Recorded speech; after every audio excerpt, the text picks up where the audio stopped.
What is up, our National Wrestling Shooters members and viewers? This is Scott Kisegeo, the owner and chairman of the NWS, and today I'm going to give you my recap and review of the Lucha Underground Season 3 Episode 1 premiere. And it was a really good start to Season 3. Okay, let's begin with the recap, shall we? Okay.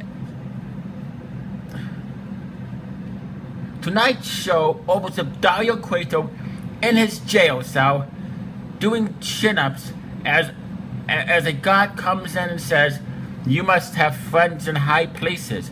Cueto exits the cell, responds, "You have no idea." Cueto is leaving prison, getting back to his belongings. The prison guard handing Cueto his items is being played by none other than Wayne Ferris, better known as the Honky Tonk Man. He hands Cueto his belongings, last of which is a giant key that Cueto uses in the temple.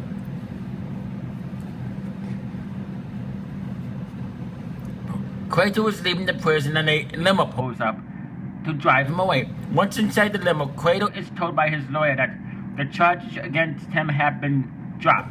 Inside a darkened area of the limo is a man who starts speaking Spanish to Cueto. His voice slightly distorted. The man in dark reaches out to what appears to be an iron hand and tells Cueto, "Waste my time again, and the next sentence will be death." Cueto nervously responds by saying that it's time to spread the news that the temple is back in business. Matt Striker and Vampiro are at ringside and welcome the audience to tonight's premiere episode. Vampiro addresses what happened at the end of last season, says he is no longer anyone's master and that he is just here to do the job announcing the season. Dario Cueto is in the ring with his brother, the Lucha Underground champion Matanza. Cueto says he is out to share some news with the believers in the temple, but first he is going to announce the main event for tonight. Cueto announces that Rey Mysterio will be in the main event, but then is interrupted by the crowd, who all guess that Rey's opponent will be Matanza. Cueto laughs and says no. Rey will face the man who tried to break Dario's arm at Ultima Luchadors, Pentagon Doc.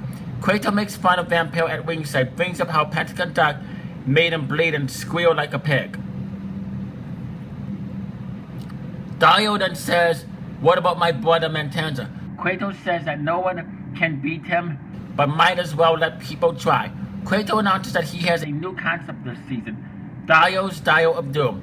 Cueto unveils a roulette-type wheel with his name written in blood in the center. Several luchador names are listed on the Dial of Doom: The Mac, Killshot, El Dragon, Azteca Judah, Mariposa, Prince Pilma, Dr. Wagner, Son of Havoc, etc.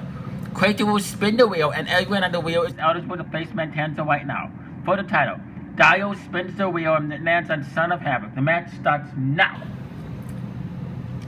The Monster Matanza versus Son of Havoc. Son of Havoc starts up the match by trying to stick and move against the bigger Matanza. Havoc gets him on the outside and hits him with a hanging elbow drop, and that lands an intentional low blow. Havoc back in the ring. The momentum on his side. Gets a couple of near falls. Eventually the stick and move game catches up to Havoc. He gets caught by Matanza, who starts throwing Havoc all over the ring. He then hits his two constructive moonsaults. After dominating the next couple of minutes, Havoc eventually the waters. He flies onto Matanza on the outside. Then Matanza gets back in the ring and hits a double foot stomp for a near fall. Havoc then applies an arm breaker, but Matanza powers out of it and lifts Havoc up in the air and slams him to break the hold. Havoc continues to impress.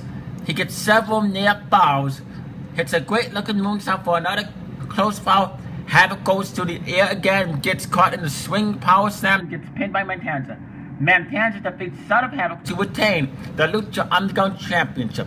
Really good way to open the show. Back from the break, Dario Cueto is in his office. Worldwide Underground enters his room Johnny Mundo calls Son of Havoc a D-bag loser and wants a world title match. Cueto brings up the fact that the last time Mundo was in the ring, he lost the Trios title. Mundo says that it was only because of Angelico. Mundo and Wolverine Underground start laughing when Mundo mentions that they took care of Angelico. Footage is shown from the night of Ultima Luchadores where Angelico was attacked and beaten down and bloodied by W. Angelico is dragged to Mundo's car and the car door is slammed into Angelico repeatedly. Cueto tells Mundo he likes the story, but Mundo will still not get a title shot. Mundo says fine. Then give me a match with Sexy Star. Cueto says no, that there's option as well because Underground lost at Ultima Luchadores. Cueto eventually decides to book Taya vs. Sexy Star for the Gift of Gods tonight. Back in the arena, Ivelisse is in the ring. She calls out Katrina for what she did to her at Luchadores. She talks about how badly she wants to face Katrina at Ultima Lucha Chase. The lights go and Katrina comes on and accepts the match. The show goes to a break. Second match, Gift of Gods match, Sexy Star vs. Taya. Matt Striker mentions a commentary that the Gift of Gods title has never been successfully defended. Both women stuck the first few minutes of the match wrestling. They exchanging submissions and counters. They go tit for tat for wrestling wise. Eventually match the wrestling then turn into a bar with both hitting each other with stiff shots. Eventually Worldwide Underground arrives on the scene to interfere by the backfires. Star rolls up Taya for the win. Sexy Star defeats Taya to retain the Gift of Gods. Not a really good match. Post-match Star is attacked by the entire Underground group before the current Shields champion El Star Drago and Phoenix come to a rescue. Back from the break, Marty the Muff is now in Dario Cueto's office. Marty tells Dario that he wants to conquer the temple. Dario tells Marty that if he wants to conquer, he has to be ready for a war.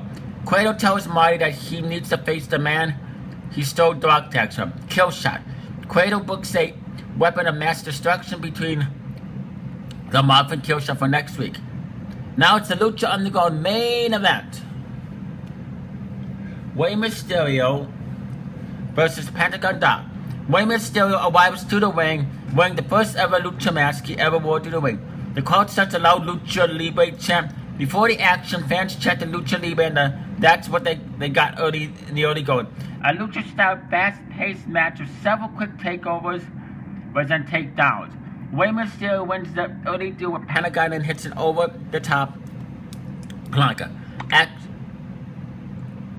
Action back in the ring, Pentagon starts changing up his style and hitting Rey with several stiff chops and kicks. The crowd is cheering for both competitors. Pentagon Doc has the momentum now. Hits a sling blade and a super kick for a near fall. Both luchadors get to the top rope. Rey hits a hurricane run on Pentagon for a close 2 count. Rey then goes for a baseball slide. Pentagon sidesteps him and slams Rey into the mat outside.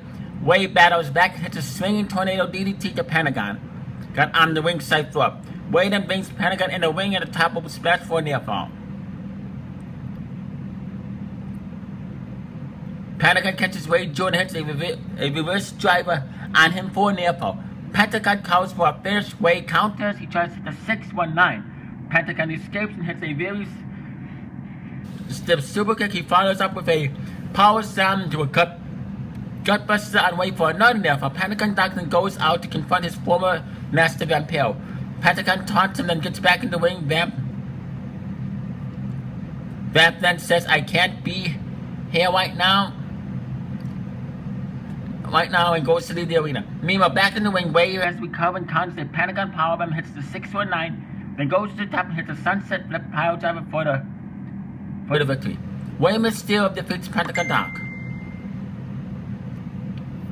Post-match, an angry Pentagon attacks Rey from behind and attempts to break Rey's arm. Drask and Asuka comes out to save Rey Mysterio. June and runs up Pentagon. Asuka had his arm broken by Pentagon in the past and history of him. Matt Striker says it's great to be back as actions that temple comes to a close. Prince Puma is shown backstage, sitting down with a concerned look. Highlights are shown of Prince Puma's loss to Rey Jr. No, last season, Ultimate Luchadors, Vampiro appears and tells Puma that he knows what he is feeling.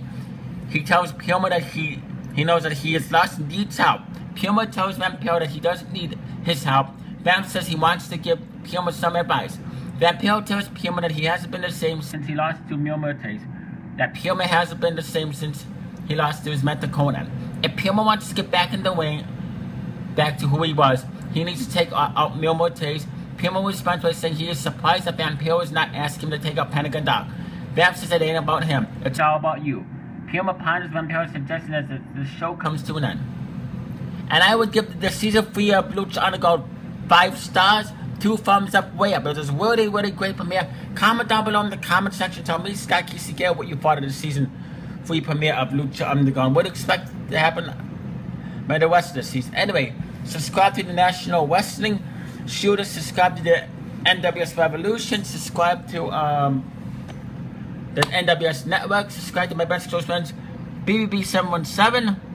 Then the Concert Kid 14 Jade Films. Subscribe to the AWA Jesse S. Video Mitchell Miete. You stay classy, live long and prosper, and peace out.